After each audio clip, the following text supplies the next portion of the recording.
Assalamualaikum warahmatullahi wabarakatuh.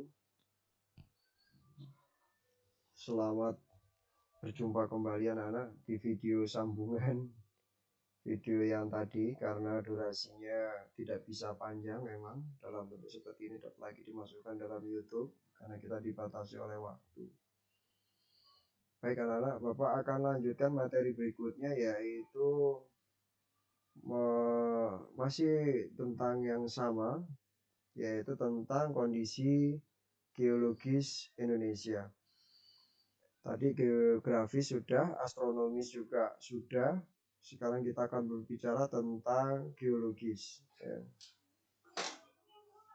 Data Indonesia secara geologis.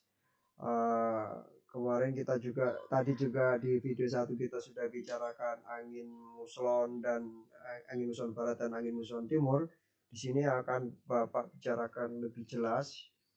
Di buku kalian ada, cuman kurang jelas. Di sini akan Bapak bahas secara lebih rinci lagi dan lebih jelas, sehingga kalian akan bisa mengerti, karena memang kondisinya karena kita sekarang secara daring. Kalau Bapak tidak menjelaskan secara jelas dengan video-video yang Bapak buat, nanti Bapak khawatir kalian akan bingung gitu ya. Tapi sebetulnya di buku kalian ada, ini Bapak ambilkan dari buku yang lain. Nah, ini dengan banyaknya buku, otomatis literasinya akan lebih banyak, sumbernya banyak, harapan Bapak wawasannya juga akan menjadi lebih luas. Oke anak-anak, nah kemarin tadi di video tadi sudah kita bicarakan tentang angin atau muson ya, angin iklim muson. Nah, sekarang muson barat kemarin tadi sudah Bapak bicarakan, yaitu bertiup dari utara ke selatan, yaitu dari Australia, dari benua Asia menuju benua Australia, angin muson ya. Nah, dari utara ke selatan. Nah, ini ya, dari benua Asia ke benua Australia melalui Indonesia. Nah, yang ini terjadi pada bulan-bulan November anak-anak ya. November. Nah, tadi sampai dengan bulan April. Sampai dengan bulan April. Nah, dari utara ke selatan, gitu kan. Nah, ini bertekanan rendah gitu loh. Nah, sehingga dia membawa pergerakan itu membawa kandungan air yang tinggi ya. Jadi benua Asianya maksimum, benua Australianya rendah. Nah, gitu ya. Sehingga dia berpotensi menyebabkan hujan. Nah, ini. Jadi angin muson barat ya. Ingat ya, angin muson barat itu dari utara ke selatan, jadi dari Asia ke Australia. Nah, itu terjadi pada bulan November sampai dengan bulan April. Jadi ingat-ingat anak ya. Nah, itu menyebabkan terjadinya hujan gitu loh. Nah, kenapa kok bisa gitu? Karena pergerakan angin itu melalui Samudra Hindia. Hindia yang sangat luas. Nih, dari sini Samudra Hindianya yang sangat luas, sehingga dia menyebabkan timbulnya hujan. Lah, kalau angin muson timur itu terbalik anak-anak, dari benua Australia menuju benua Asia. Nah, itu terjadi gitu ya. Pada bulan Mei sampai dengan bulan Oktober. Nah, di sana terjadi musim kemarau. Nah, supaya kalian tahu ya, itu terjadi sehingga menyebabkan musim kemarau. Nah, ini kalau kita lihat berbalik ya, tuh ke atas. Kalau yang tadi kan ke bawah, yang sekarang ke atas. Ini supaya kalian tahu. Tuh. Nah, ini kalau kita lihat di sini lagi. Nah, ini. Nah, ini di buku kalian sudah mulai nggak ada nih yang ini. Kita jadi ambilkan dari buku yang lain, maksudnya supaya wawasannya bertambah. Ini namanya pengayaan anak-anak. Nah, kalau kita lihat di sini wilayah Indonesia berada di sekitar garis khatulistiwa ya. Kalian sudah tahu berada di garis khatulistiwa. Nah, ini dengan kondisi iklim tropis, rata-rata suhu udara harian bulanan tahunannya tinggi, lebih dari 18 derajat Celcius ya. Jadi nggak panas-panas banget. Dan hujan yang terjadi di Indonesia pun hujan jenis genital. Gitu loh. Nah, apa genital ini? Ya, nanti kalian cari sumber yang lain dari internet. Mungkin nanti ada tugas dari Bapak ya. Oke. Lalu iklim laut. Indonesia merupakan negara kepulauan yang memiliki banyak wilayah laut. Ya. Iklim laut ini lembab dan banyak mengandung hujan. Ya. Pada iklim laut terjadi angin darat dan angin laut. Nah, ini kalau kita lihat di sini ada keterangannya aja. Kita lihat di bukumu nggak ada. Ini tanggal 21 Maret sampai tanggal 21 Juni. Ini posisi matahari berada di bumi bagian utara. Nah, itu ya. Di garis ekuator. Ya, berada di bagian utara. Lalu tanggal 20 Juni sampai 23 September ini juga berada di bagian utara. Lah, tanggal 23 September sampai Desember 22 itu berada di bumi bagian selatan. Nah, inilah menyebabkan udara menjadi lebih dingin atau hujan. Nah, berikutnya dari 20 Desember, 22 Desember sampai 21 Maret itu juga berada di wilayah selatan. Tuh enaknya ya, separuh. Jadi 6 bulan di utara, 6 bulan berada di selatan. Ya itulah enaknya Indonesia. Iklimnya tidak terlalu ekstrim. Nah, ini kalau kita lihat ya. Ini kalau saya kita bahas. Nah, terus musim hujan. Musim hujan ini memiliki, ya dimaksud musim hujan itu adalah periode di mana curah hujan itu sangat besar. Itu disebut pada musim hujan. Jadi hujannya itu sering gitu loh. Nah, itu disebut musim. Gitu ya. Musim layangan berarti banyak layangan gitu ya. Musim mangga, banyak mangga gitu ya. Tapi di Indonesia musimnya hanya dua ya, musim hujan dan musim kemarau. Jangan musimnya ada berapa? Ada banyak, musim mangga, musim durian. Nah, itu bukan. Ya, oke. Nah, terus berikutnya musim kemarau. Nah, ini musim kemarau. Musim kemarau ini kondisinya jarang turun hujan. Curah hujannya sangat kecil. Ya, pada musim ini. Nah, ini lihat kalau musim hujan, tanahnya itu banyak retak-retak gini. Nah, itu ya. Itu kenapa? Karena eh, kekurangan air. Nah, ini sawah-sawah pada kering. Ini terjadi bulan Mei sampai dengan bulan Oktober. Sehingga para petani kita ini akan mengerti pada waktu dia musim hujan dia nanam apa, pada waktu musim kemarau dia nanam apa. Nah, berikutnya ada musim pancaroba. Nah, di bukumu nggak ada. Musim pancaroba ini adalah musim peralihan dari musim hujan ke musim kemarau atau dari musim kemarau ke musim hujan. Nah, ini terjadi antara bulan Maret sampai bulan April. Nah, itu ya. Nah, itu dari hujan mau ke panas atau dari musim hujan mau ke musim kemarau. September ke Oktober. Nah, itu dari kemarau mau ke hujan.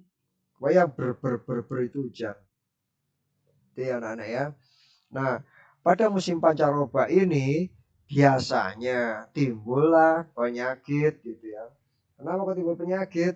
Kondisi tubuh kita manusia pada saat musim kemarau menghadapi pergantian musim gitu loh. Nah, itu biasanya sering sakit. Nah, seperti saat ini nih. Dari musim hujan, udara kalau hujan kan sejuk-sejuk bagaimana begitu ya, hangat-hangat gimana. Tapi kalau pada musim kemarau seperti ini, udaranya dingin sekali. Dingin gitu ya, tapi kering. Nah, ini yang berbahaya. Ini menyebabkan banyak penyakit, flu dan sebagainya. Oleh karena itu kalian harus jaga kesehatan. Ingat banyak-banyak minum vitamin pada waktu musim pancaroba atau peralihan. Nah, itu anak-anak ya. Nah, ini di buku kalian tidak ada. Nah, di buku kalian letak geografis Indonesia itu, nah, hanya sebatas itu saja, sedikit ya. Nah, tapi di sini lebih luas.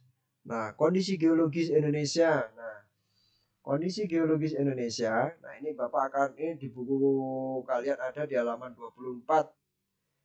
Nah, di sini lebih luas nih. Apa sih geologi? Geologi itu berarti ilmu yang mempelajari material bumi secara menyeluruh. Nah, seperti tentang komposisi, struktur, dan sejarah bumi. Di halaman 24 nggak ada, ya. Cuma letak geografisnya saja. Ya. Nah, ini nanti habis dari sini terus ke buku kalian. Ini tambahan saja sebelum masuk ke halaman 24. Kondisi geologis Indonesia antara lain membicarakan keadaan batu yang terdapat pada permukaan bumi Indonesia.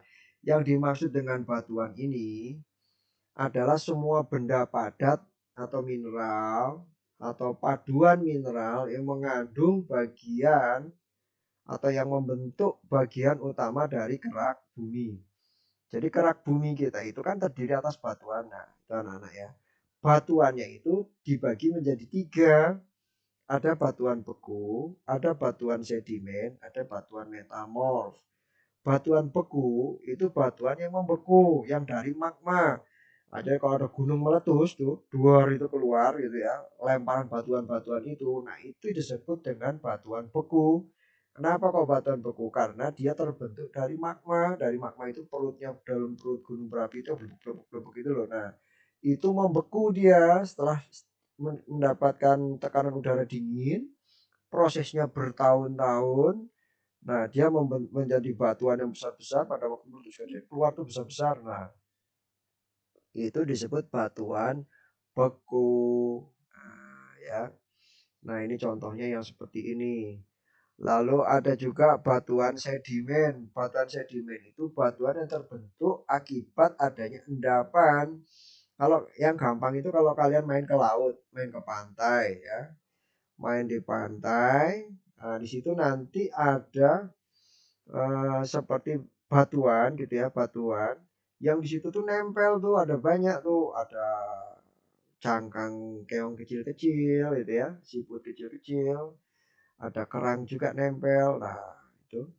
Nah, itu proses pengendapan gitu loh. Itu terjadi akibat adanya proses pengendapan yang terjadi bertahun-tahun. Nah, itu disebut dengan batuan sedimen yang ada di laut.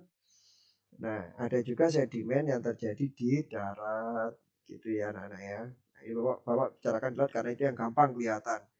Lalu ada batuan metamorf. Batuan metamorf ini disebut batuan malihan.